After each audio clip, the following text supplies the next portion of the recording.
என்னது இட்லி? எப்பா இட்லி போட்ட ஏசமான எவ்வளவு பெரிய பூகம் வந்தாலும் சரிடா, நீ ஒரு ஆள் எஸ்கேப் ஆயிருப்பா.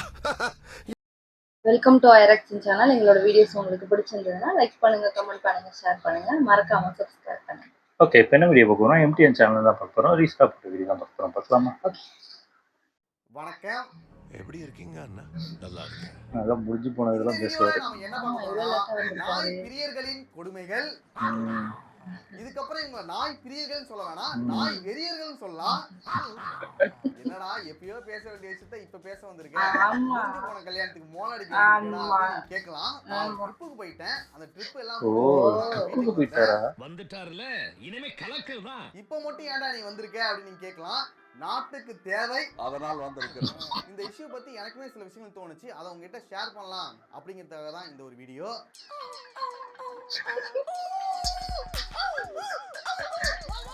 எதனால ஏத்துப்பேன், இதுதான் ஏத்துக்கவே முடியல என்னால.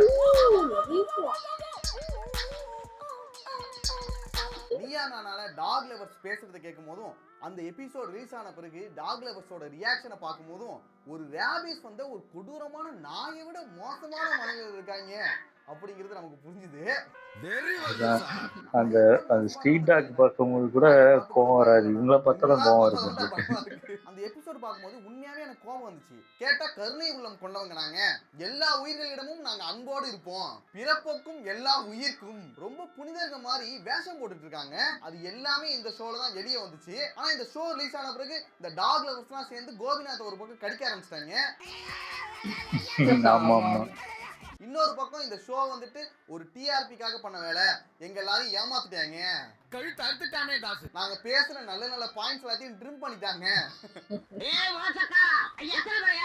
8 மணி நேரம் ஷூட் பண்ணாங்க. அந்த 8 மணி நேரம் ஃபுட்டேஜையும் நீங்க அப்லோட் பண்ணுங்க, அப்பதான் உண்மை எல்லாம் மக்களுக்கு தெரியும். அது எப்படி பாதிக்கப்பட்டவங்களை ஒரு பக்கமும் இன்னசென்ட் பீப்புள் ஒரு பக்கமும் வச்சு நீங்க ஷோ பண்ணீங்க, அது எங்களுக்கு இழைக்கப்பட்ட ஒரு அநீதி.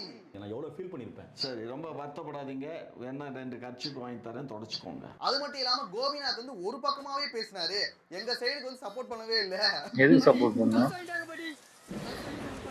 உங்களுக்கு என்னடா சப்போர்ட் பண்றது, நீங்க பேசுறது கொஞ்சமாச்சும் நியாயமா இருந்தா சப்போர்ட் பண்ணிருக்கலாம். அது எப்படின்னு தெரியல, இவங்க பேசுறதுலாம் இவங்களுக்கு நியாயமா இருக்கு, நமக்கு அநியாயமா இருக்கு. வயிறு வந்து சொல்றீங்களா, நல்லாவே இருக்க மாட்டேங்குது. அழிஞ்சு போயிடுவீங்க. பாதிக்கப்பட்டவங்க நேரடியா தங்களோட பிரச்சனையையும் தங்களோட வலியையும் சொல்றாங்க, அதை கொஞ்சம் கூட உங்களால புரிஞ்சுக்க முடியல. இதுக்கப்புறம் நீங்க எப்படி அந்த கருணை உள்ளம் கொண்டவங்க, நாங்க எல்லா உயிர்களிடமும் அன்பு கொண்டவங்க அப்படிங்கிற வேஷம் போட முடியும்? அதுக்கு முகமே இருக்காது, முகமூடி தான் இருக்கும். முகமூடி தான் முகமே. அந்த எபிசோட் ரிலீஸ் ஆன பிறகு மக்கள் எல்லாருமே டாக் லவர்ஸ் மேல கோவப்பட்டாங்க, நிறைய மீம்ஸ் அண்ட் ட்ரோல்ஸ் வந்துச்சு. இப்பதான் நம்ம படவா கோவி ஒரு வீடியோ ஒன்று போட்டாரு. எல்லாருமே பார்த்தது ஒரு எடிட்டட் எபிசோட். இந்த மாதிரி ஒரு எபிசோட விஜய் டிவில போடுவாங்கன்னு நான் சத்தியமா எதிர்பார்க்கவே இல்லை. ஆஸ் அ டாக் லவரா வந்து உங்க ஒப்பீனியன் மட்டும் சொல்லுங்க அப்படின்னு. நீயா நானா அவர் பார்த்ததே இல்லை. ஓகே, ஆனா அவருக்கு விஜய் டிவி பத்தி தெரியாது, பேசவே விடல. சோ விஜய் டிவிலே குப்பை கொட்டிட்டு இருந்தவர் தானே. உங்க எல்லா விருப்பத்தோட போய் அநியாயம் போய் சொல்றேன். விஜய் டிவி நிறுவனத்துக்கு அந்த அன்எடிட்டட் வெர்ஷன் அதையே பார்க்க முடியல, ஃபுல்லத்தையும் பார்த்து அவ்வளவுதான் வெரி நிறைய பாயிண்ட்ஸ் எல்லாம் பேசிருக்காரு போல, அதெல்லாத்தையும் எடிட் பண்ணிட்டாங்களாம். இந்த இது சொன்ன மாதிரி அது ஆல்சலாம் ஹார்ட் டிஸ்க் காணாம போச்சு.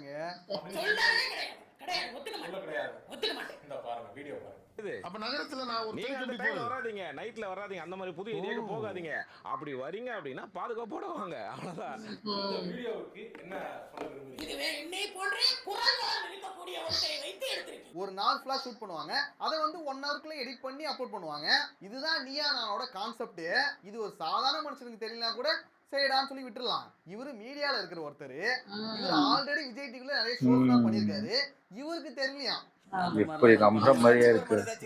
சரி விடுங்க, நீங்க சொன்ன பாயிண்ட்ஸ் எல்லாத்தையும் எடிட் பண்ணிட்டாங்க, உங்களை வந்து ஏமாத்திட்டாங்கன்னு வச்சுக்கோங்க. இப்போ உங்களால பேச முடியும்ல, இன்ஸ்டாகிராம்ல இதை பத்தி ஒரு வீடியோ பண்ணலாம்ல, நீங்க என்னென்ன பாயிண்ட்ஸ் பேசுனீங்களோ அது எல்லாத்தையும் சொல்ல வேண்டியதானே.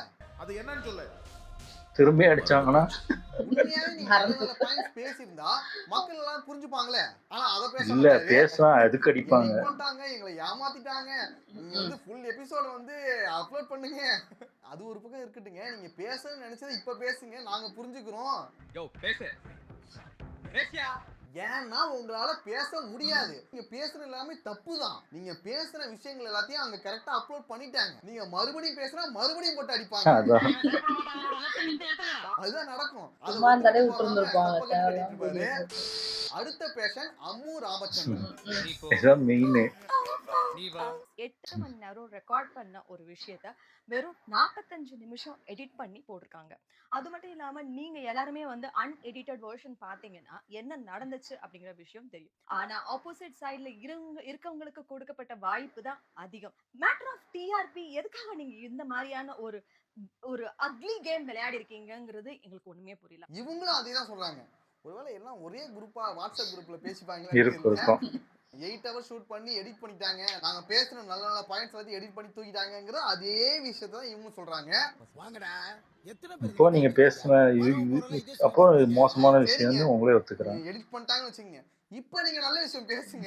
கரெக்டான பாயிண்ட்ஸ் வந்து எடுத்து வைங்க. அத பண்ண மாட்டாங்க. இவங்க ஷோல தான் கிறுக்குத்தனமா பேசுறாங்கன்னு பார்த்தா இவங்க அதுக்கு முன்னாடி கொடுத்த இன்டர்வியூலயும் அப்படிதான் பேசுறாங்க. ஆமா இன்டர்வியூல அதை விட மோசமா ஆமா, அது பேசுறாங்க. கடிக்க வராரு என்ன பண்ணிட்டு இருக்காங்க. பைத்தியம் மாதிரி பேசி.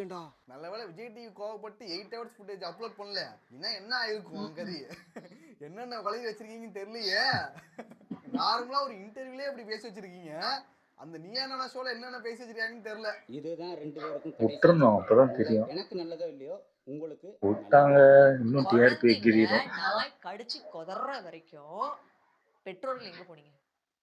பெற்றோர்களுக்கு வேற வேலையே அந்த இல்ல. அக்கம் பக்கத்துல இருக்கவங்க என்ன போனீங்க? அந்த குழந்தைங்களுடைய அழுக சத்தம் உங்களுக்கு கேட்கவே இல்லையா? விக்ரி ஆகுதுடா. உங்ககிட்ட ஆன்சர் இருந்துச்சுன்னா அப்படி எல்லாத்துக்கும் ஆன்சர் இருக்கும். இவங்க பேசுறதுனா கேட்கும்போது வெறிதான் ஆகுது. ஆமா உண்மையிலே. குழந்தைங்க வீட்டுல இருக்கும்போது நாய் கடிக்குது, விளையாடிட்டு இருக்கும்போது நாய் கடிக்குது, ஸ்கூலுக்கு போகும்போது நாய் கடிக்குது, கடைக்கு போகும்போது நாய் கடிக்குது. இது எல்லாத்தையுமே பேரண்ட்ஸ் உட்காந்து பாத்துக்கிட்டே இருப்பாங்களா? எல்லா டைமும் குழந்தைங்க கூடவே நம்மளால இருக்க முடியாது. நீங்க வேணா குழந்தைங்களை கார்ல அழைச்சிட்டு போவீங்க, ஸ்கூலுக்கு போனா ஸ்கூல் வேன்ல அனுப்பி விடுவீங்க. அந்த மாதிரி எல்லாராலையும் பண்ண முடியாதுல்ல. அதை பத்திலாம் யோசிக்கிறது இல்ல. இந்த மூளை கீழே கிடந்துச்சு உங்களோட தான் பாருங்க. இவங்க பண்றது அதாவது பாதிக்கப்பட்டவங்க மேலே தப்புன்னு சொல்றது. நீ நைட்ல வெளில போறீல, அதனாலதான் ரேப் நடக்குது. உன்ன ஒருத்தன் ரேப் பண்ற வரைக்கும் நீ என்ன பண்ணிட்டு இருக்க? நீ இப்படின்னா ட்ரெஸ் போட்டுட்டு போறீல, அதனாலதான் ரேப் நடக்குது. நீ ஏன் அந்த பொண்ணை லவ் பண்ண? அதனாலதான் உன்னை ஆணவங்களை பண்ணாங்க. இந்த மாதிரி பேசுறதே தப்பு. அதுதான் இவங்க பண்ணிட்டு இருக்காங்க. கிட்டத்தட்ட அதேதான். அந்த ஷோல தான் இவங்க கிறுக்குத்தனமா பேசுறாங்கன்னு பார்த்தா வெளியில வந்து அதான் பேசிட்டு இருக்காங்க. இப்ப ஒத்தைக்கு ஒத்த வாங்க நாம பேசலாம்னு கோபிநாத்தை கூப்பிட்டு இருக்காங்க. இவங்க பேசுறதா கேட்கும்போது இது வந்து நாயின் மேல உள்ள பாசத்தினால பேசுற மாதிரி தெரியல, மனிதருக்கு மேல இருக்கிற வெறுப்பால பேசுற மாதிரி தான் தோணுது. நம்ம மேல எல்லாம் பத்தாவும் கிடையாது, எம் மேல தாண்டி. அப்போ நாய் மேல பாசம் இல்ல, மனுஷங்க மேல உனக்கு வெறுப்பா இருக்கு, மனுஷங்களை உனக்கு பிடிக்கல, அதனால இப்படி பேசிட்டு இருக்க. இவனை பார்த்தாலே எரிச்சலா இருக்கு. ஏன் சின்ன வயசுல இருந்தே இந்த மாதிரி இருக்கிறவங்க தான் மோசமா இருப்பாங்க. எப்படி வேணாலும் நீ பேசுவ, சென்ஸே இல்லாம பேசுவ. உனக்கு என்னப்பா, நீ பைத்தியம், நீ என்ன வேணாலும் பேசலாம். டேய் நாங்க மட்டும் என்ன டாக் ஹேட்டரா? தெருநாய்கள் கொல்லணும், தெருநாய்களே இருக்க கூடாது அப்படியே நாங்க சொல்ல. அதோட பாப்புலேஷன் அதிகமாயிட்டு, அதுவும் வெறி பிடிச்ச நாய்கள் ரோட்ல போற வரவங்கள அடிக்குது. ஒரு நாய் ரெண்டு நாய்லாம் கூட சமாளிச்சுக்கலாம். எங்களே ஒரு இது வந்துச்சு, இப்போ ரீசெண்டா நடந்துச்சு. என்ன மாதிரி கொசகசன்னு வந்து நிக்கிறாங்க. தெய்வமே, இதுகிட்ட இருந்து எப்படி தப்பிக்க போறோம்? நாம கூட ஓடிடலாம்னு வச்சுங்க. குழந்தைங்க என்ன பண்ணுவாங்க, பாவம் என்ன பண்ணுவாங்க, வயசானவங்க என்ன பண்ணுவாங்க, மாற்றுத்திறனாளிகள் என்ன பண்ணுவாங்க, அந்த தெருநாய்களுக்கு பயந்து சில தெரு வழியா போக முடியாம சுத்தி போக வேண்டியதா இருக்கு.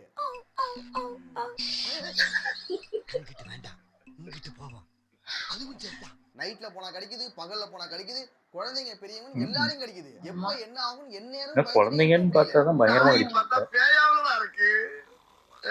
ரைட்டு சின்னதா இருந்தோடனே அதுங்க ஈஸியா பிடிச்சிடலான்னு பிடிக்குதுங்க. அதுக்கு கவர்மெண்ட் என்ன நடவடிக்கை எடுக்க சொல்றாங்களோ அதை பண்ண விடுங்க. நாங்களும் சின்ன வயசுல இருந்து நாய்கள் வளர்த்துட்டு தான் வரோம். உங்கள மாதிரி ஃபாரின் நாய் இல்ல, நம்ம ஊர்ல இருக்கிற நாட்டு நாய்கள். உங்களுக்கு டாக்னா ரொம்ப பிடிக்குமா? Aunty, not only dog, all animals liking me. இப்போ வரைக்கும் நாங்க வளர்த்துட்டு தான் வரோம்.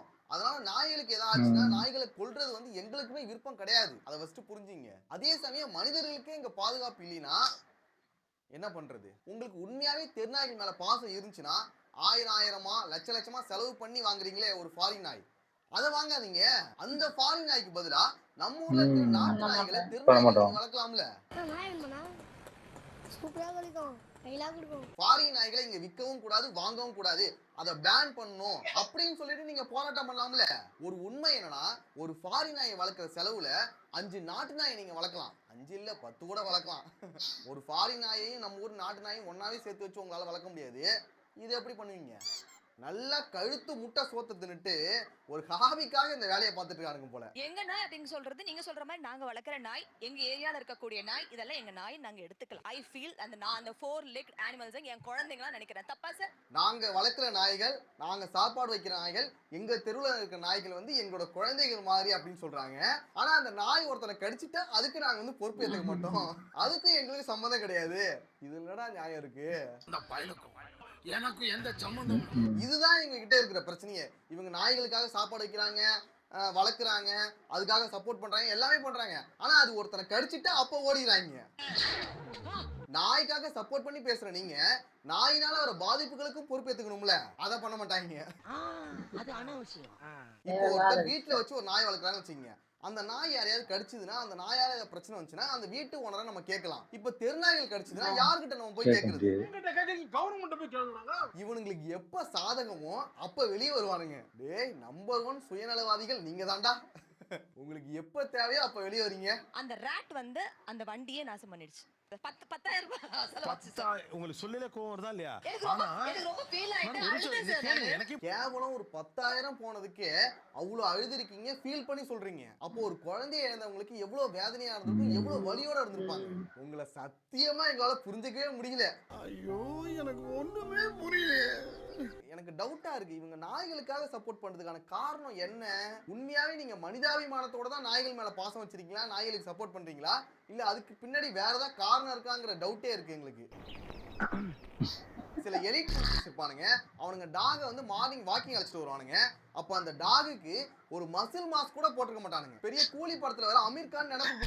இந்த மாதிரி பைத்தியக்காரங்க நிறைய பேர் சுத்திட்டு இருக்கானுங்க. இப்படிதான் நிறைய பேர் இருக்காங்க. இவனுங்க மேல ஃபர்ஸ்ட் குடிக்கவும் தெரியாது. இது மாதிரி தான் பீச்ல பார்த்தேன். அவனால அந்த நாயை கண்ட்ரோல் பண்ணவே முடியல. அந்த நாய் பார்த்தா அவ்வளவு பெருசா நெஞ்சு வரைக்கும் நிக்குது. அது வந்துட்டு வரவங்க போறவங்க எல்லாரும் மேலயும் இப்படி கிட்ட கடிக்கிற மாதிரியே போயிட்டு இருக்கு. இந்த கண்ட்ரோல் பண்ண முடியல. அப்புறம் எதுக்கு வரானுங்க? விடாத, விடவே விடாத. டாக் வாக்கிங் கூட்டு போகும்போது இது மாஸ்க் போட்டு கூட்டு போறீங்களா? என்னோட டாக் லீஷும் இருக்காது. என் டாக் வந்து ட்ரெயின்டு. அவன் எப்பவுமே வந்து என் பக்கத்துலேயே வந்து நடந்து தான் வருவான். It's legal R illegal? It should be legal here, but I think it's illegal in India. But train பண்ணி நம்ம அவங்களுக்கு வந்து ஒரு வேலை இட்டுட்டு போ, அது குழந்தை மாதிரி தாங்க. நீங்க வந்து அது கத்து கொடுத்தா கத்துக்கும். உங்க நாய் உங்களுக்கு குழந்தையா இருக்கலாம், உங்களுக்கு ஒரு நல்ல நாயா இருக்கலாம். அது எல்லாருக்கும் ஒரு நல்ல நாயா இருக்கவே இருக்காது. அது வீட்டு நாயா இருந்தாலும் சரி, நாட்டு நாயா இருந்தாலும் சரி, இவங்களே ஃபர்ஸ்ட் ரூல்ஸை ஃபாலோ பண்ண மாட்டாங்க. இதுல பேச்சு மட்டும் நல்லா பேசுறாங்க. ஃபர்ஸ்ட் இவங்களே மாதிரி ஆளுங்களை உள்ள புடிச்சு போணும்டா. சரி, ஆமா அதுக்கு ரூல் போட்டுருங்க. டாக் லவர்ஸை விடுங்க. உண்மையாவே இங்க இருக்கிற நிறைய மக்களுக்கு நாய்கள் மேல பாசம் இருக்கு. சின்ன வயசுல எல்லாருமே நாய் வளர்த்திருப்பீங்க. நாய் பிடிக்கிற வண்டி வந்துச்சுன்னா கூட அதை எங்கேயாவது பதுக்கி வச்சிருப்பீங்க. வீட்டுல ஒருத்தரா ட்ரீட் பண்ணிருப்பீங்க. அது கூட விளையாடுறது, கேர் பண்றது எல்லாமே பண்ணிருப்பீங்க. நாய்களுக்கு ஏதாவது ஒன்று ஆச்சுன்னா இங்க எல்லாருக்குமே வருத்தம் தான். ஆனா இன்னொரு பக்கம் டாக்ஸோட பாப்புலேஷன் அதிகமாயிட்டு அதை கண்ட்ரோல் பண்ணணும். அதனால நிறைய மக்களுக்கு பாதிப்புகள் இருக்கு, வேற வழி இல்ல. அதனால கவர்மெண்ட் எடுக்கிற நடவடிக்கைக்கு நம்ம சப்போர்ட்டிவா இருக்கணும். ஒருவேளை அதுல ஏதாவது தப்பு நடந்துச்சுன்னா அதை நம்ம கண்டிப்பா கேட்கணும். நம்ம ஊர்ல ஃபாரின் பிரீட்ஸை வளர்க்கறதை விட்டுட்டு தெருநாய்களை தத்தெடுத்து வளர்க்கலாம். அப்புறம் இன்னொன்னு சொல்லிக்கிறேன், இந்த டாக் லவர்ஸை ஹேட் பண்ண சொல்லிட்டு அந்த நாய்களுக்கு சாப்பாடு வைக்கிறவங்களை தடுத்து நிறுத்துறது, அந்த நாய்களை அடிக்கிறது, துன்புறுத்துறது, கொல்றது, இதெல்லாம் தயவு செஞ்சு பண்ணாதீங்க. நாய்கள் மேல உண்மையா நமக்கு இருந்த பாசத்தை கூட இந்த டாக் லவர்ஸ் பேசி பேசி பேசி அது மேல வெறுப்பை உண்டாக்கிட்டானுங்க. அது அப்படி ஆயிடக்கூடாது. தெருநாய்கள் எப்போதுமே தெருநாயா இருக்கக்கூடாது. அது வீட்டு நாயா வளரணும். அவ்வளவுதான். இப்படி வந்தாரு, அப்படி ஓடிட்டாரு, கருத்தூசி போட்டு போயிட்டாரு. நல்லா இருந்துச்சு. ஆனால் சொல்கிற மாதிரி இப்போது இவங்களாம் நாய் வளர்க்குறாங்கன்னா ஃபுல்லாக ஃபாரின் நாய் தான் வளர்க்குறாங்க. ஒன்றும் இல்லை, இப்போது தெருநாய் வந்து இவங்களை கடிக்கணும் இல்லை இவங்க வீட்டில் இருக்கவங்க கடிக்கணும்லாம் இல்லை. அவங்க வளர்க்குற நாயை கடித்தாலே அந்த தெருநாய்க்கு அதுக்கப்புறம் சாப்பாடே போட மாட்டாங்க. இவங்க இப்படி டாக் லவர் வேற சொல்லிப்பாங்க. அவங்க காஸ்ட்லியான நாயை கடிச்சிடக்கூடாதுன்னுலாம் பயங்கரமாக பாதுகாப்பாங்க. அவன் மற்றவங்க குழந்தை கடிச்சா என்ன, கடிக்கலன்னா என்ன, அவங்களுக்கு கவலை கிடையாது. இந்த இஷ்யூ தான் போயிட்டு இருந்தோம். நம்ம கூட இதை பத்தி எல்லாம் பேசிட்டு இருந்தோம். நாங்க ஒரு தடவை பைக்ல போயிட்டு இருக்கும்போது எங்கேயும் கடிக்க வந்து அது ஏன் கடிக்க வந்துச்சுன்னா அது பாட்டுக்கு ஓரத்துல நின்றுச்சு. நாங்க போயிட்டு இருந்தோம். ஒரு அரை மெண்டல் வந்து உஸ் அப்படின்ட்டு சும்மா போயிட்டான். இந்த வடிவேல் படத்துல தம்பி அது போகும்போது உஸ்ன்னு சொல்லிட்டு போவாங்க. பைத்தியம் அது சொல்ல போய் அது எங்களை துரத்திட்டு அவரை வருது. விட்டுட்டு எங்க பைக்க நாங்க குழந்தையோட போயிட போனதுனால ஆமா ஆமா. அதான் அதாவது இப்போ நான் ஏதோ அது ஸ்லோவா போயிட்டு இருந்தா ஓகே. சில பேர் டக்குன்னு இதாகி டக்குன்னு முறுக்கிட்டா டக்குன்னு தூக்கி எறிஞ்சிரும். புரியுதா இல்லையானே தெரியல. இது அவங்களுக்கு வர இதுதான் இது.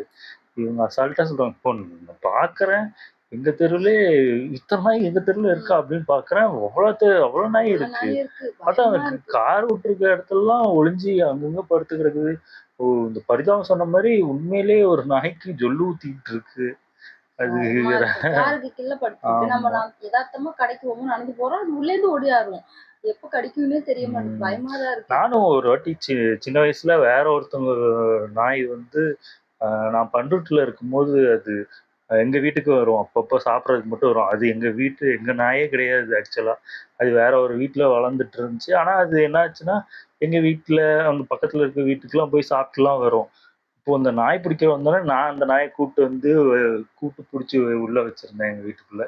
எங்க பிடிச்சிட்டு போயிட போறாங்க. ஏன்னா கில்ட்டுலாம் நாங்களாம் வாங்கிலாம் போட மாட்டோம். சாப்பாடு போடுவோம்.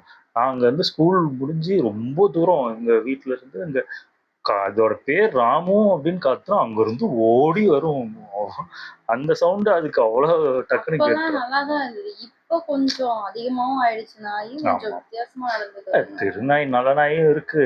நம்மளுக்கு தெரியாது. அதான் சொல்றேன்ல. எந்த நாயின்னு நம்ம செக் பண்ணிட்டு இருக்க முடியாது. எந்த நாய் எப்போ நாய் அதோட குணமே எப்படினாலும் மாறும். அது கரெக்டா இருக்கா இல்ல அதுக்கு ஏதாவது ப்ராப்ளம் இருக்கா, அதுக்கு ஏதாவது கிறுக்கு மாதிரி ஏதாவது இருக்கலாம். இந்த ரொம்ப வெறி பிடிச்சிருச்சுன்னா அதுக்கு என்ன பண்றதுன்னு அதுக்கே தெரியாது. அப்படி இருக்கும்போது நீங்க அதுக்கு சப்போர்ட் பண்ணிட்டு வர்றது தப்பான ஒரு விஷயம். ஏன்னா அது குழந்தைங்கள்லாம் கடிச்சு எத்தனை பேர் இன்னும் செத்துக்கிட்டு தான் இருக்காங்க. நியூஸ் எல்லாம் பாக்குறாங்களா இல்லையான்னு எனக்கு புரியவே மாட்டேங்குது.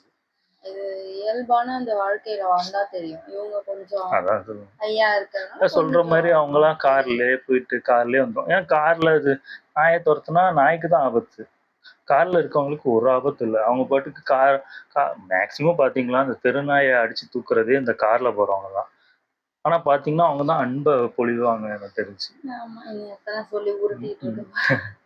நல்லா இருந்துச்சு. ஓகே எங்க வீடியோஸ் உங்களுக்கு பிடிச்சிருந்தா லைக் பண்ணுங்க, ஷேர் பண்ணுங்க, கமெண்ட் பண்ணுங்க, மறக்காம பண்ணுங்க எல்லாருக்கும்.